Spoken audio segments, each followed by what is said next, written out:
Okay, Mike, so pretend I'm an adMind client and talk to me about like, where are we going in the future? What does the future look like for me? What does the future look like for you?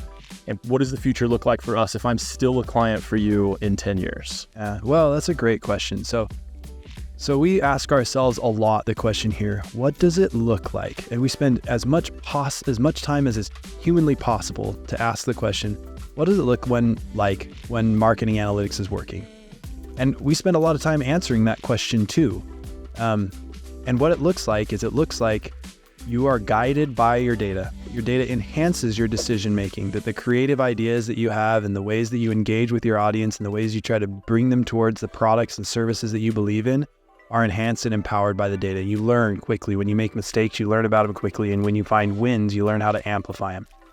So we spend a lot of time thinking about that. And we spend a lot of time working with you to determine the difference between where you are in that process and where you could be and filling those gaps. We spend a lot of time in our business adding to tools and processes and building products that help to facilitate those experiences. So that's where we're going. Okay, I'm amped. Someone watching this is totally amped. What do they do?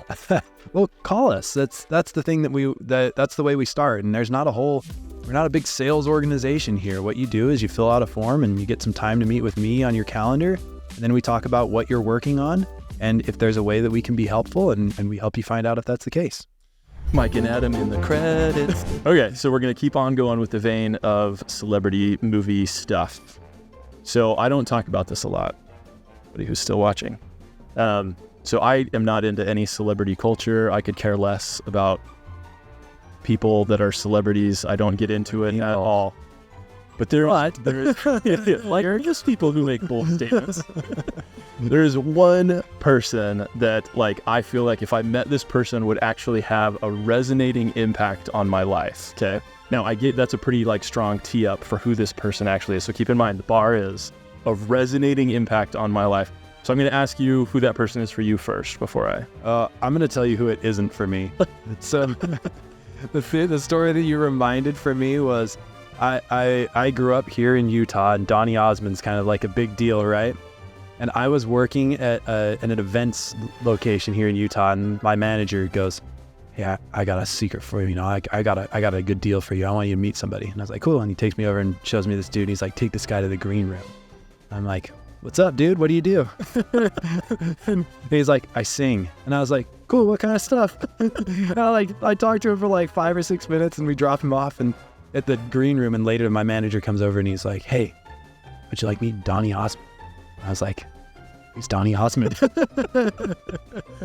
So I hope that I made Donny Osmond's whole night like, "Oh man, I'm over the hill, dude. I've passed the summit." Well, so my person is Tom Cruise. That guy is a national treasure. I love every single one of those movies, and like I know that he's got some eccentricities, but like from the stories that I've read, and I just feel like if I could have an opportunity to meet him and spend 10-15 minutes just talking about his philosophies on life, that would be awesome. The national treasure status. All your own stuff. Yeah, I could go on. It's wild. All right. Tom Cruise, if anybody knows him, I would really appreciate it.